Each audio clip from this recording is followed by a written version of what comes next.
ہر جاندار چیز جو اس دنیا میں موجود ہے رزق مہیا کرنا، چاہے وہ سمندر کی گہرائیوں میں ہے، وہ پہاڑ کے اندر موجود ہے، اس کرۂ ارض پر موجود ہے، جہاں کہیں موجود ہے جب اس کو اس چیز کی حاجت ہوتی ہے۔ ہماری عادت تو یہ ہے کہ اللہ رب العالمین نے تمام مخلوقات کے اندر انسان کو اشرف المخلوقات قرار دیا کہ اس کے اندر سوچنے سمجھنے کی صلاحیت ہے، لیکن اگر دیکھا جائے تو غور کریں کہ کیا آپ نے اپنے گھروں میں اپنے گھونسلوں کے اندر چرند پرند اور دیگر جتنے بھی حیوانات نباتات یہ ساری چیزیں ہیں ان تمام چیزوں کو اس طرح تمام اشیاء کا اسٹاک کرتے ہوئے کبھی دیکھا کہ انہوں نے کبھی اس چیز کی ذخیرہ اندوزی کی، ان تمام چیزوں کو پہلے سے اکٹھا کر کے گھر میں رکھا ہو؟ بس اللہ کے بھروسے پہ صبح نکلتے ہیں، شام کو پیٹ بھر کے واپس آ جاتے ہیں۔ اگر دن آ گیا تو اللہ کریم عطا فرما دیں گے، نہ آیا تو کوئی بات نہیں۔ لیکن ہمیں یقین تو اس بات کا ہے کہ ایک لمحے کی خبر ہے، لیکن ایک من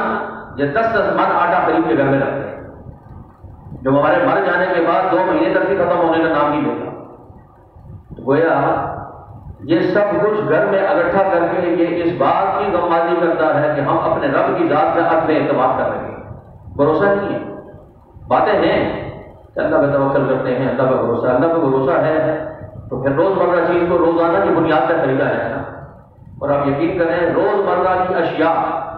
روزانہ یومیہ بنیادوں پر خریدی جائے، یہ جتنی مہنگائی ہے اس کا آدھا ریٹ جو گر جائے گا۔ یہ جو ریٹ اتنے زیادہ ہیں کیوں ہے؟ گھر کی ضرورت 1 پاؤ گھی ہے، ہم 10 kg کا جو ہے نا وہ تیل خرید کے گھر میں لاتے ہیں۔ ضرورت 2 کلو آٹے کی ہے، ہم 1 من آٹا گھر میں خرید کے لاتے ہیں۔ ضرورت 1 کلو چینی کی ہے تو ہم 10 کلو خرید کر لے کے آتے ہیں۔ ظاہر ہے یہ سب کچھ تو ہونا ہے،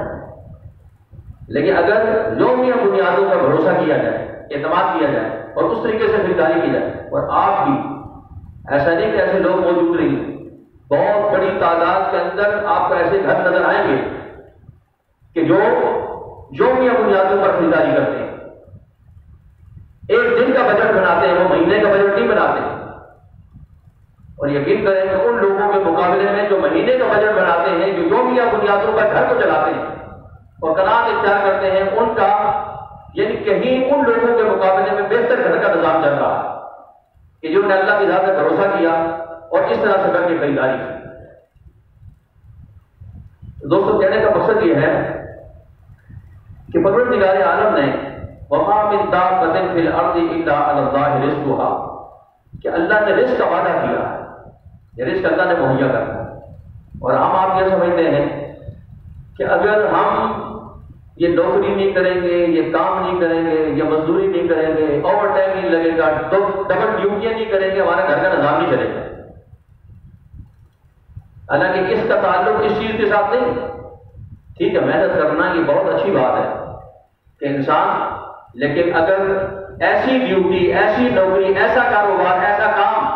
جس کی وجہ سے دین کا نقصان ہو رہا ہے، تو یوں سمجھیں کہ آپ نے اس فانی چیز کو لے کر جو ابدی حقیقت پر اپنی چیز تھی اس کو قربان کر دیا،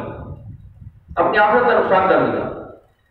کام میں لگے رہے، نماز ظہر نکل گئی، کام میں لگے رہے، نماز عصر نکل گئی، اس روزی کا فائدہ ہے۔ وہ محنتی شخص جو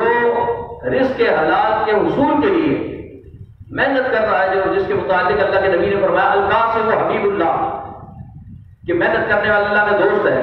فرمایا کہ وہ محنتی شخص ہے کہ جس نے کام بھی کیا اور رزق حلال کے حصول کے لیے اس نے اپنی توانائی بھی صرف کی، ظہر کا وقت آیا ظہر پڑھی، عصر کا وقت آیا نماز ظہر کو بھی ادا کیا، کیونکہ اس کا ایمان اس بات پر ہے کہ معاملات سارے اللہ کی طرف سے چلتے ہیں، میری محنت سے کچھ نہیں ہوگا۔ تو کہنے کا مقصد یہ ہے کہ دوستوں پروردگار عالم نے یہ ایک ایک چیز کر کے بتا دی، یہ بتا دیا تمہیں کس لیے پیدا کیا، اللہ نے کس لیے پیدا کیا خود بتا دیا، پیدا کرنے والے نے۔ لیکن ہم کیا کر رہے ہیں؟ جو کچھ ہم کر رہے ہیں، ہماری زندگی، ہمارا طرز عمل تو یہ بتا رہا ہے کہ ہماری پیدائش کا مقصد کچھ اور تھا۔ رب کائنات جس نے یہ وجود بخشا وہ تو کہتا ہے میں نے اپنی عبادت کے لیے پیدا کیا، اور اگر ہم اس بات پر یقین کر لیتے کہ رب نے ہمیں اپنی عبادت کے لیے پیدا کیا، وہی ہمارا خالق، وہی ہمارا مالک، وہی پالنہار ہے، اگر اس بات پر یقین ہوتا تو مسجدیں خالی ہوتی، ہر مسجد ہر نماز کے اندر جمعے کا منظر پیش کرتی اگر اس بات پر یقین ہوتا۔ لیکن مسجد کا خالی ہونا نمازیوں سے یہ اس بات کی غمازی کرتا ہے کہ ہم اس چیز کو جانتے تو ہیں لیکن یہ بات یقینی طور پر ہمارے دل و دماغ کے اندر جگہ نہ پکڑ سکتی۔ پھر نعمتیں بھی ساری اسی کی ہم بتائیں، جب رب کی نافرمانی کریں گے پروردگار عالم کو فرما رہے ہیں وَإِن تَعُدُّوا نِعْمَتَ اللَّهِ لَا تُحْصُوهَا، جو میں نے تمہیں نعمتیں عطا کی تم سب مل کر بھی اگر میری نعمتوں کا شمار کرنا چاہو زندگیاں ختم ہو جائیں گی، آپ میری نعمتوں کا شمار نہیں کر سکیں گے۔ جب یہ بات ہی پتہ چل گئی کہ ساری نعمتیں اللہ کے ہاتھ میں، اب بتائیں رب کو ناراض کر کے ان نعمتوں کو حاصل کیا جا سکتا ہے؟ یہ نعمتیں تو تب ملیں گی جب رب راضی ہوگا، جب اللہ راضی ہوگا تاکہ ان نعمتوں کا حصول بھی ہمارے لیے ممکن ہوگا۔